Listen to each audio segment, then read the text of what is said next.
Hey everyone, and welcome. Today we'll be talking about the film The Conjuring Last Rites. Fun fact, there is a cameo by at least one character from all the previous movies, considering this is the last of the Ed and Lorraine centered films.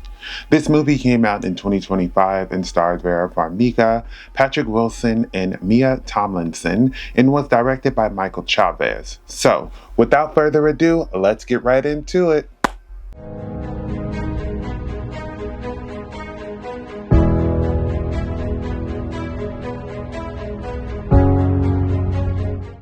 The Conjuring Last Rite sees the return of a demon from the Warrens' early days of ghost hunting that is attached to a mirror. When a family starts dealing with the demon attacks, the Warrens remain that they are retired, but when their daughter Judy gets involved, they realize they have to get involved in order to help this family have peace, but then they realize that this demon is very familiar. The Conjuring Last Rites is a supernatural horror movie. It has similar vibes to The Conjuring, Oculus, or The Hunting in Connecticut. The Conjuring franchise is, without a doubt, my favorite horror movie franchise, so I was for sure going to watch this movie, even though I was a bit worried because I didn't connect with the last film. This film seems to be more reminiscent of the first two films and had me stressed the entire time. It's the last film focusing on Ed and Lorraine, and it was a bit sad to say farewell to our spooky parents. This film details the Smurl haunting, which is one of their iconic cases and has actually been made into a movie before in 1991 called The Haunting. It was cool how they tied this case to Judy and made her the center of the story and one that draws Ed and Lorraine back into the world of getting rid of demons. The film uses a formula that has been used before, a money-strapped family unable to leave a haunted house, but just because it has been done before doesn't mean that it doesn't work. Patrick Wilson plays Ed Warren, who had a heart attack prior to this film, and another one would kill him, as stated earlier in the film, so he is semi-retired in this film. He is still speaking about possessions and their cases, but he's not actively going to people's houses as he did in the past, and he really misses it. In this film, we see more of him as a father and how he doesn't want to let his daughter grow up, but he does, and by the end of the movie, he feels more relaxed knowing she is in good hands with Tony. One thing I've loved across the movies with Patrick's portrayal of Ed is how he comes off as very aggressive when dealing with ghosts and trying to get through to people who are possessed, but also how he's super protective of his family and the family that they are helping and tries to ease their fears so that the demons can't feed on that. He is in poor health, but tell him there is a demon torturing a family and he's ready to jump in and help any way he can. Lorraine is played by Scream Queen Spooky Mother Vera Farmiga, who is just amazing in this movie. Her outfits are stunning. When she speaks, I feel relaxed, and the way she presents herself as inquisitive makes me so interested to know what she knows or is drawn to. She is usually the one who can see the demons or ghosts before Ed can and connects with them and learns their backstory. I love how she knows immediately when something is off, and you can see how she is trying to keep the family they are helping calm and engaged while also assessing the situation. She does this look in the movies that looks very stern, fearful, but also ready to confront this entity head on. She aims to protect her husband, which is nice to see even though eventually they get drawn back into the demon hunting world. It takes an immense amount of control to be able to live and be happy with all that Lorraine has seen, and somehow she manages to do it and is trying to help her daughter do the same. The beginning of the movie shows a young Ed and Lorraine, played by Madison Lawler and Orion Smith, as they have their first encounter with this mirror. The young actors did such a great job embodying their mannerisms and really nailed mimicking their older counterparts. I love seeing how new they were to demon hunting and how they didn't exactly know what they got themselves into. The Conjuring films always have an intro story that's in the past of a case that stuck with them and then that ties to the future. And I love how this one really tied with the Warrens and lets you know that Judy's birth was clouded by darkness. Judy is played by Mia Tomlinson, and she's been around in the franchise since the first movie. This film sees her stepping up a bit more as she navigates adulthood with these abilities, like her mother, to sense these supernatural occurrences, but can't manage them like her mom. At the beginning of the film, we see how touching the mirror forced Lorraine to go into labor, and she is born stillborn. It seems like a demon was the one causing her not to breathe, and then she eventually does when it backs down and she comes to life.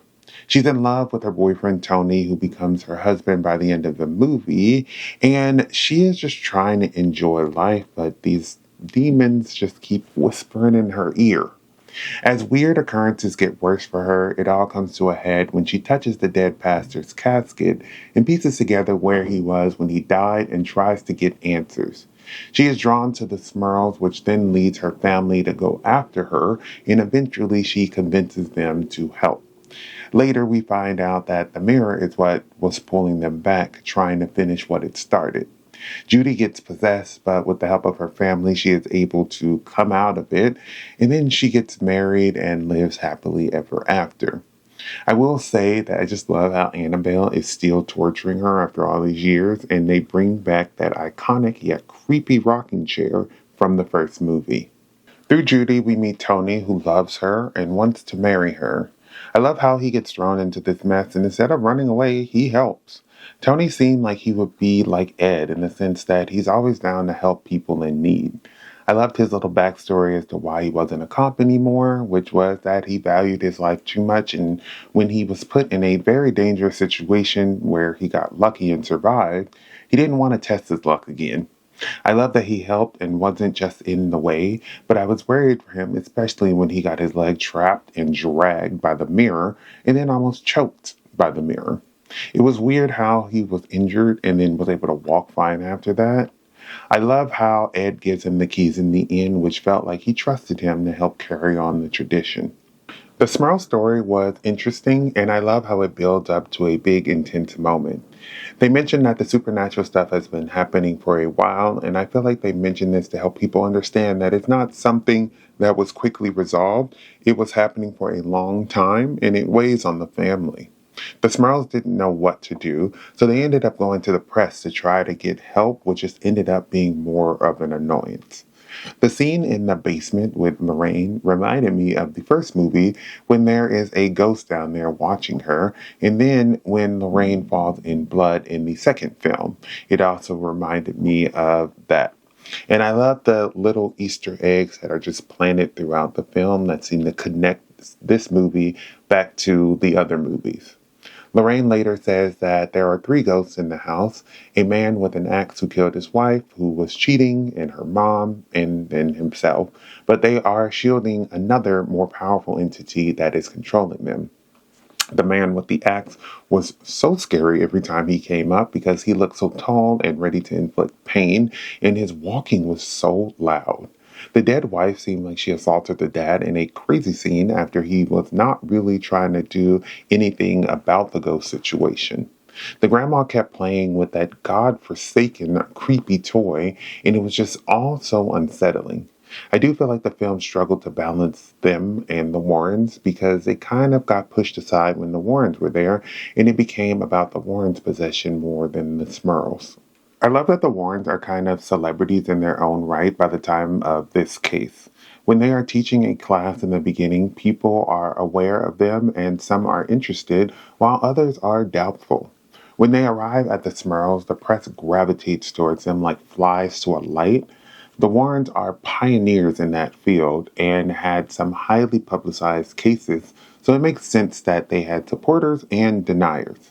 I love the mention of Ghostbusters as well, which would have negatively impacted their work because it made ghost hunting look easy and comical. I must ask why every toy in this franchise is just so creepy.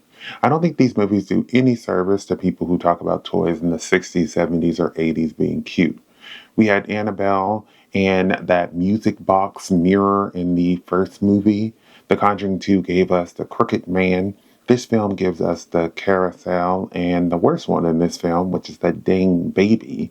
At first, the baby was just creepy because it kept turning on, but when it got up and started walking, I was a bit horrified. Come to find out, it was the damn ghost playing with it, but still creepy. All I know is I wouldn't want any of these toys in my house at all. The mirror was a cool way to connect things, but I felt some backstory was missing compared to how they explained the objects in other films. I know it was influencing people and other demons to do stuff, and for the most part, humans that it influenced, it led them to suicide, and for the demons, it was wreaking havoc. I really wanted to know what demon was pushing these other demons or ghosts to do what they were doing. This movie was further proof to listen to the animals because that dog knew something was up with that creepy mirror the entire time, and eventually that demon did get tired of it and launched it across the room.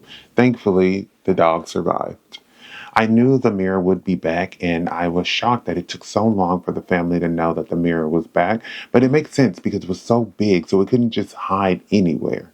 It was crazy to see how it weighed itself down and tried and stay in the house, dropped on the dad's leg, and then gave a 360 spin and started coming after the family, but it was no match for the Warrens who had to face the evil, not try and look away. Between Ed's heart problem, the mirror dropping on the dad, and the mirror dragging Tony's leg, I was shocked at how everyone bounced back so quickly. Like, there is no way that either of the leg injuries would be walking anytime soon, and Ed would need a moment to get it together before walking. It's a small thing, but all of those scenes made me worry that they might die soon, so their walking out all healed had me a little confused. The film had some cool cinematography choices. I love how there were so many close-up shots, zoom shots, jump cuts, tracking shots, and maybe a crane shot when they panned from the front door of the house and went over the house to the back door.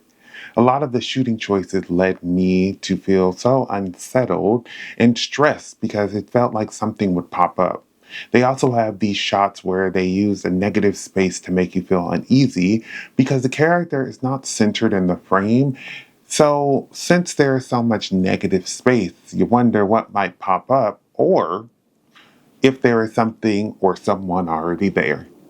When a demon was around, there was also lighting changes where it would get darker, which adds to the tension because then you also can't see everything, but you know something is there.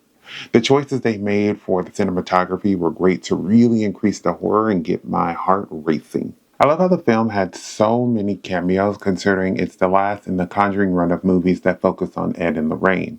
We see people who helped them in the first movie at Ed's birthday, which was nice to see how they've grown and changed.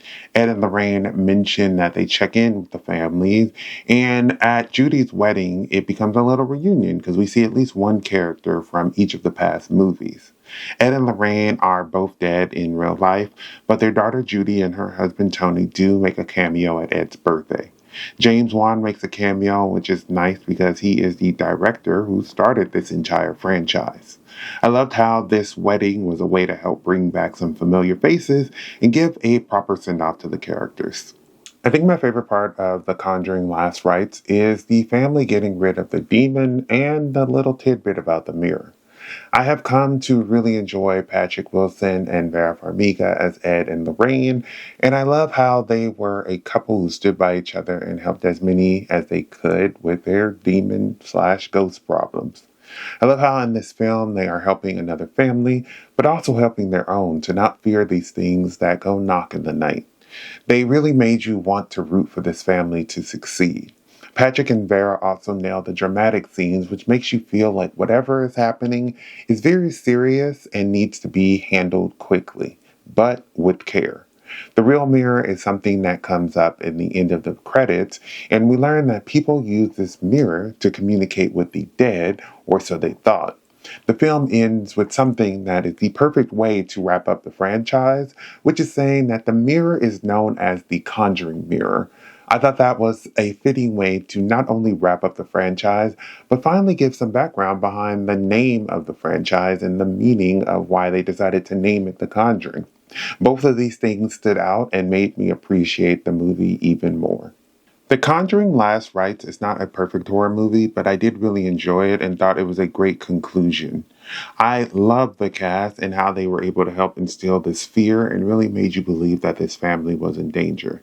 I have lots of love for this franchise and felt this was a satisfying end, even though I wanted to see the Amityville case on screen.